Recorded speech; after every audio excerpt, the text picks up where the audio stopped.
Bem-vindos à aula número 8. Estamos iniciando um novo capítulo dedicado aos métodos de partida dos motores elétricos. Nós vamos tratar também de alguns aspectos da frenagem. Por que esses momentos são tão importantes? É porque justamente na partida e na frenagem que há um jogo de variação de energia cinética armazenada. O motor está parado, a energia cinética que ele tem armazenada é zero. Quando ele chega na velocidade de operação, ele tem uma determinada energia armazenada no meio de momento de inércia, velocidade angular ao quadrado. E essa energia tem que ser fornecida para o motor. Evidentemente, quem vai fornecer isso é a rede elétrica. Na hora da frenagem, de alguma forma, essa energia tem que ser dissipada e existe a possibilidade dela ser regenerada para a rede elétrica. Então, o que nós queremos tratar hoje é esse assunto. Novamente, a matéria será dividida em motor de corrente contínua, motor de indução e máquina síncrona. Vamos começar com a máquina de corrente contínua. O primeiro ponto da máquina de corrente contínua é que você precisa ter uma excitação de campo. De matéria anterior, eu chamo a atenção que a força contra a eletromotriz é dada pelo produto do campo de excitação pela velocidade. Se eu não tenho campo de excitação, eu não vou ter força contra a eletromotriz. Pode rodar a velocidade que for, se fosse possível. Mas eu não terei força contra a eletromotriz aqui presente. O que significa? Toda a tensão da fonte ela vai se descarregar, não vai encontrar nenhuma oposição à sua circulação. E mais, eu não terei produção de torque, porque torque, por sua vez, é o produto da excitação pela corrente de armadura. Então, se eu esqueço de aplicar o campo nessa máquina de corrente contínua de excitação independente, vai haver uma elevada corrente que não tem por que diminuir e produção nenhuma de torque. Então, a primeira providência, qualquer automação de uma partida de motor de corrente contínua, é garantir a existência de campo. Uma vez garantida a existência de campo, mesmo assim, pode ser que no começo a corrente de partida seja elevada se apenas restrita pela resistência de armadura. Então, uma solução para isso é colocar outras resistências em série que vão, inicialmente, todas estão presentes. Eu diminuo a corrente que circula, mas já vai circular alguma corrente, vai haver uma produção de torque, esse torque vai fazer a máquina acelerar, ela acelerando, começa a aparecer uma tensão, uma força contra a eletromotriz, que vai diminuir essa corrente. Perceba, na medida que ela aumenta, a corrente diminui. E aí eu posso fechar esses contatos aqui, bypassar essa resistência, e diminuir o número de resistências, aumenta a corrente, aumento o torque, a velocidade cresce, e vou assim até a situação final, onde eu não tenho mais essas resistências auxiliares de partida. Você pode perguntar onde está a indutância da armadura dessa máquina de corrente contínua. Evidentemente, ela está presente. Essa corrente ela não vai saindo a saltos, pulos, como se fossem só resistência. Mas esses transitórios, na sua grande maioria de casos, pode ser desprezado porque as dinâmicas mecânicas são sempre muito mais lentas do que as dinâmicas elétricas. Então, esse é o esquema do caso da partida de um motor de corrente contínua, que tem um exercício para ser feito no livro, para você calcular os instantes em que deve fechar esses contatos. Bem, Vamos ao caso do motor de indução, partida do motor de indução, que é a grande máquina mais empregada na indústria. Para a partida do motor de indução, existem uma série de técnicas, né, que foram assim organizadas. Partida direta, onde eu fecho a alimentação trifásica diretamente alimentando o motor. Você percebe que, naturalmente, aí teremos correntes elevadas. A corrente de partida de um motor de indução pode ser 7 ou mais vezes maior do que a corrente nominal. E tem outras técnicas que, para evitar essa corrente elevada, começam com uma redução da tensão. São partidas com tensão reduzida. E nesse grupo se destaca a chamada chave estrela-triângulo. O que corresponde a isso? Se nós tivermos acesso aos 6 terminais dos enrolamentos trifásicos do motor de indução, eu posso conectar esses enrolamentos em Y ou em delta. Se eu conectar em Y, a tensão em cima de cada uma das fases será a raiz de 3 vezes menor do que se eu conectar em delta.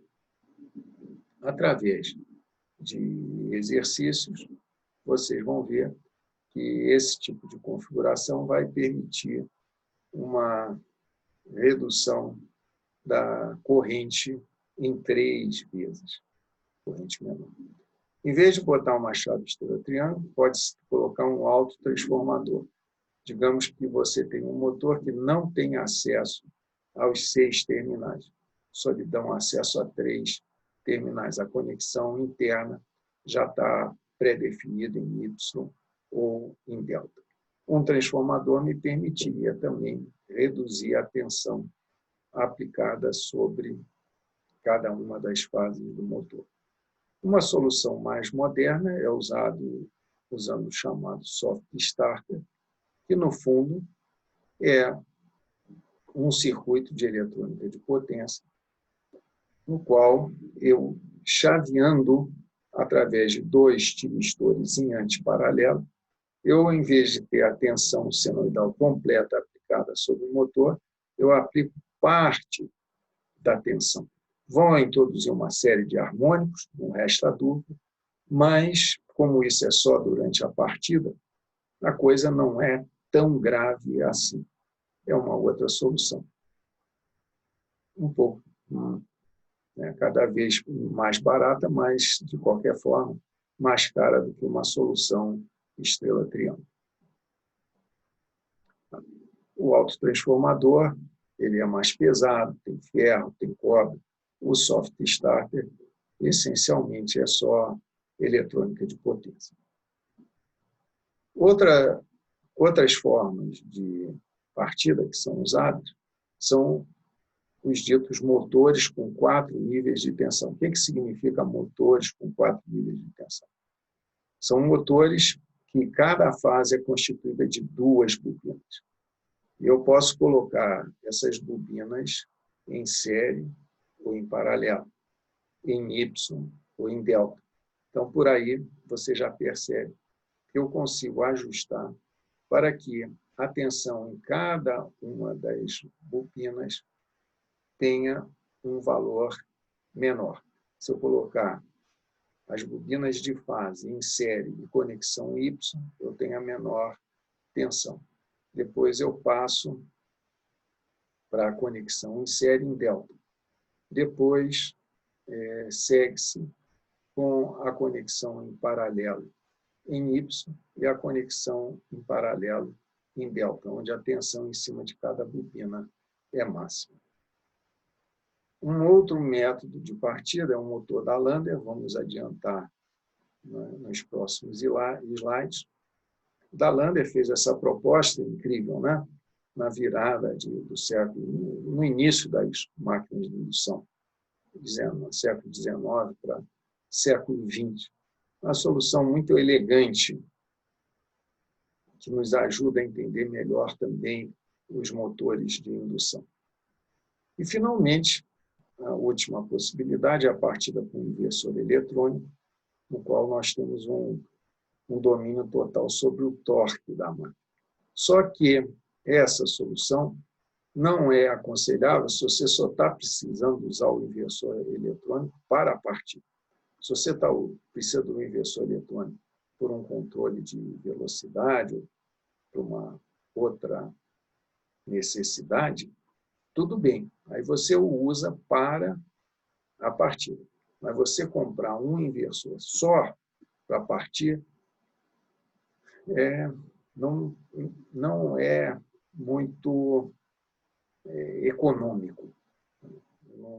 Pessoalmente, eu não conheço, não vejo nenhuma aplicação onde isso daí se justificaria. Mas, evidentemente, pode ocorrer.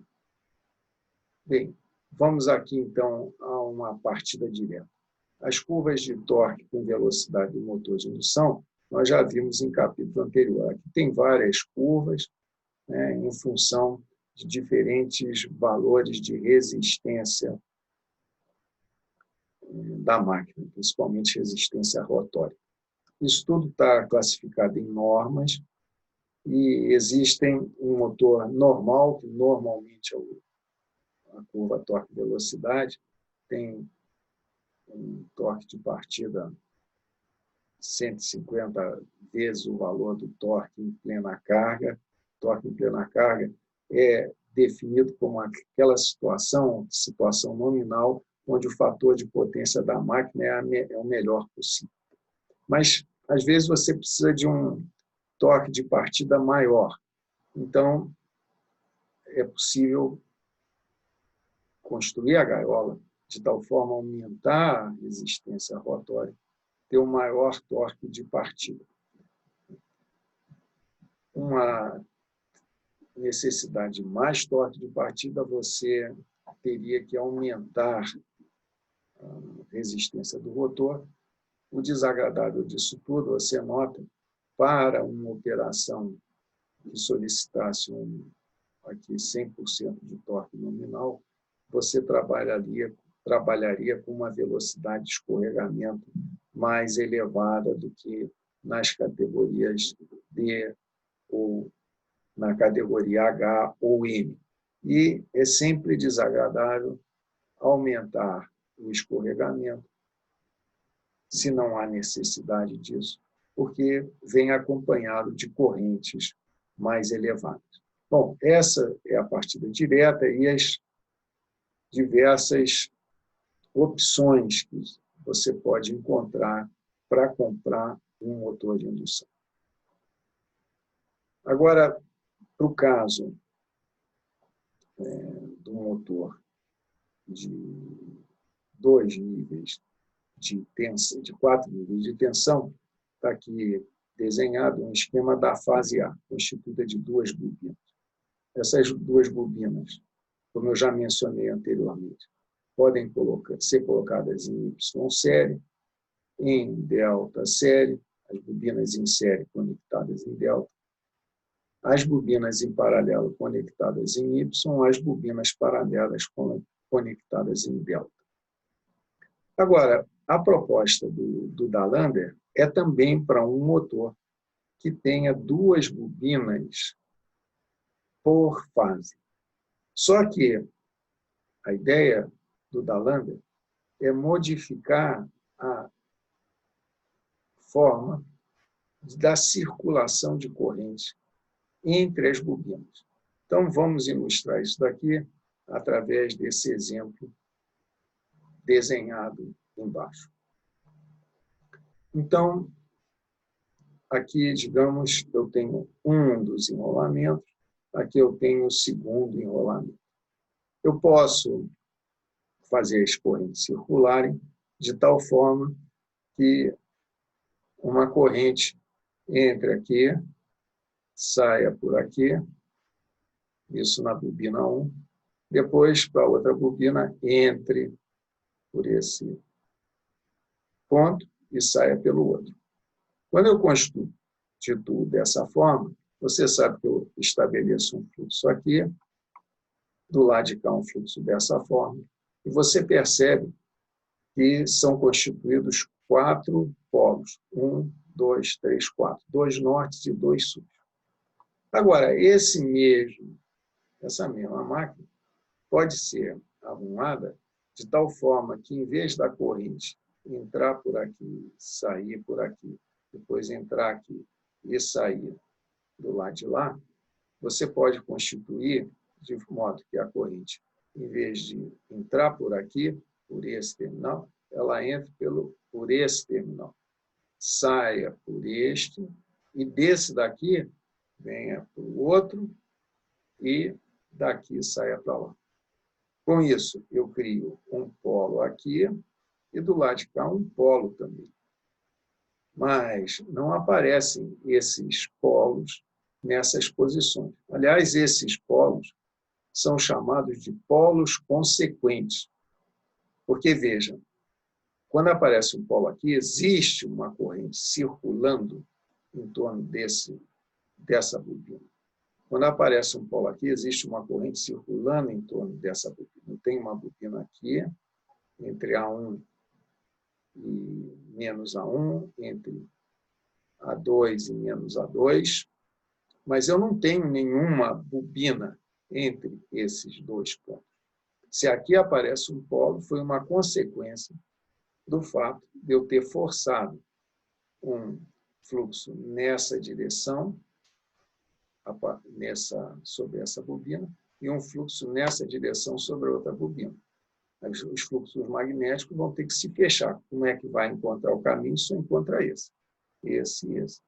E aí é o polo consequente.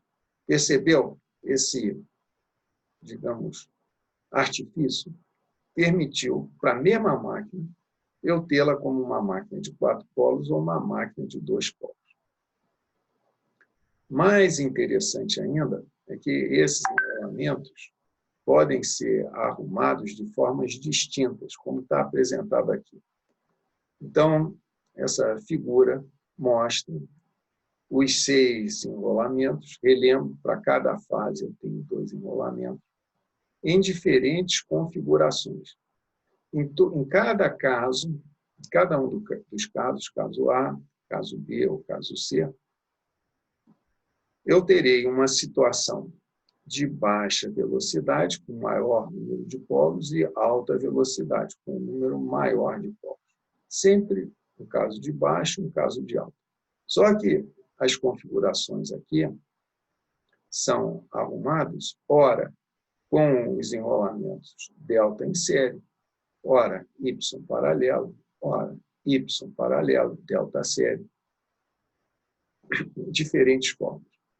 No livro, tem demonstrado que as curvas de torque resultantes dessa configuração, digamos que se a curva de torque para alta velocidade é essa que é apresentada, as curvas de torque para baixa velocidade, onde o número de polos é maior, eu tenho sempre a metade aqui, elas podem ter a situação indicada como B, como A ou como C. Quando a configuração é A, é dita configuração torque constante. Na verdade, deveria se dizer torque disponível constante. Esta outra configuração é dita configuração potência constante, porque perceba que aqui o produto do torque disponível pela velocidade é praticamente o resultado do torque disponível pela velocidade na outra configuração. E, finalmente, a terceira é chamada de configuração torque ventilador ou torque variável.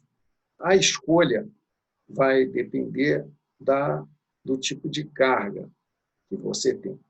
Se é uma carga que pede torque constante, é uma carga que tem uma característica de torque parecida com um ventilador, ou aquela que o torque é inversamente proporcional com a velocidade. Em termos de melhor aproveitamento do material magnético, a configuração mais interessante é essa daqui de torque constante. Porque você veja, já sabemos que o torque é proporcional ao volume da máquina. Se eu construir uma máquina para produzir esse torque, ou seja, associado a ela tem um determinado volume, não faz sentido eu utilizá-la numa configuração onde o torque é bem menor.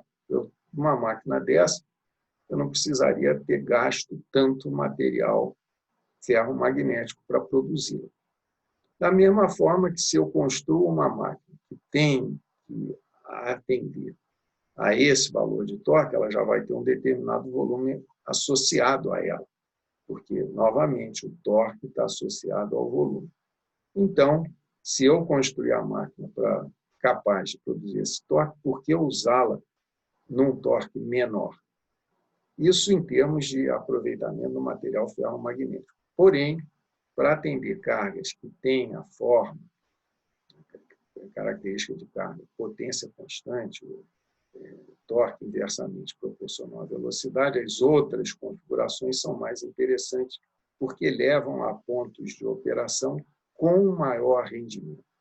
Não é pelo custo do material empregado, mas é pelo custo operacional, que você está em pontos mais eficientes de operação. E, finalmente, os motores síncronos, que nós já sabemos que só produzem torque na velocidade síncrona. Então, eles não têm condição de partir. Ele está na velocidade zero, como é que ele vai chegar na velocidade síncrona se ele não produz torque? Então, tem algumas alternativas para isso. Muitos motores síncronos, eles têm também a chamada gaiola de amortecimento, que é uma gaiola de esquilo, como de um motor de indução, colocada com o objetivo de amortecer eventuais oscilações em torno da velocidade síncrona. Porque, novamente, se a máquina síncrona só produz torque na velocidade síncrona, qualquer desvio de velocidade, imagina se eu tivesse uma laminadora, entrasse um ligote que faria a velocidade da máquina mudar, se não tiver nada que me ajude a voltar à velocidade síncrona, eu teria algum problema. Então, é colocado uma gaiola de amortecimento, com o objetivo de amortecer, mas ela pode ser usada para partida, ainda que não seja feita exatamente para partida. Então, eu parto como se fosse um motor de indução. Naturalmente, quando chegar próximo da velocidade síncrona, a máquina vai entrar em sincronismo e aquela gaiola assume a função só de amortecimento. Eu posso promover a partida com motor auxiliar, isso daí só vem em caso, é uma máquina de grande porte. Eu coloco acoplado ao próprio eixo, por exemplo, um motor de indução, só para fazer a partida. E, finalmente, eu posso partir com um inversor eletrônico, porque, lentamente, eu posso ir aumentando a frequência, e aí o motor síncrono consegue acompanhar aquela variação lenta. Novamente, é dispendioso ter um inversor apenas para a partida. Caímos na mesma situação da máquina de corrente contínua, da máquina de indução. Bom, a respeito da frenagem, existem alguns exercícios no final do livro e tem um que eu chamo a atenção a respeito da frenagem. É um resultado bastante curioso que eu peço para vocês refletirem e calcularem. Nós demonstramos, e vocês podem demonstrar também, que se eu parto o motor de indução a vazio, ele não tem carga. Então, tudo que eu fornecer de energia é para acelerar. As perdas que eu tenho nas resistências rotóricas são exatamente iguais à energia cinética armazenada no final. E se eu faço uma reversão de velocidade pela mudança de sequência de fase, as perdas que eu tenho nas resistências rotóricas é 4 vezes o valor da energia cinética armazenada. Por isso é que se diz, você tem um ventilador de teto, aquela brincadeirazinha que às vezes costuma se fazer em casa, mudar de exaustão para ventilação, ficar com aquele botãozinho brincando, você faz uma vez, mas se ficar fazendo uma vez atrás da outra, nota que as perdas são significativas. Daqui a pouco teu motor já esquentou muito, vai ver que vai superar aquele limite térmico que nós aprendemos em aula anterior. E outro método de frear o motor de indução é substituir a alimentação trifásica por uma fonte DC. Nesse caso, as perdas na frenagem são exatamente iguais ao valor da energia cinética armazenada. Aqui, nesse caso da reversão, o que se faz é mudar a sequência de fase. Entra-se naquela região já comentada do plug. Pessoal, muito obrigado pela atenção de vocês e eu espero contar com a presença de todos na próxima aula. Muito obrigado.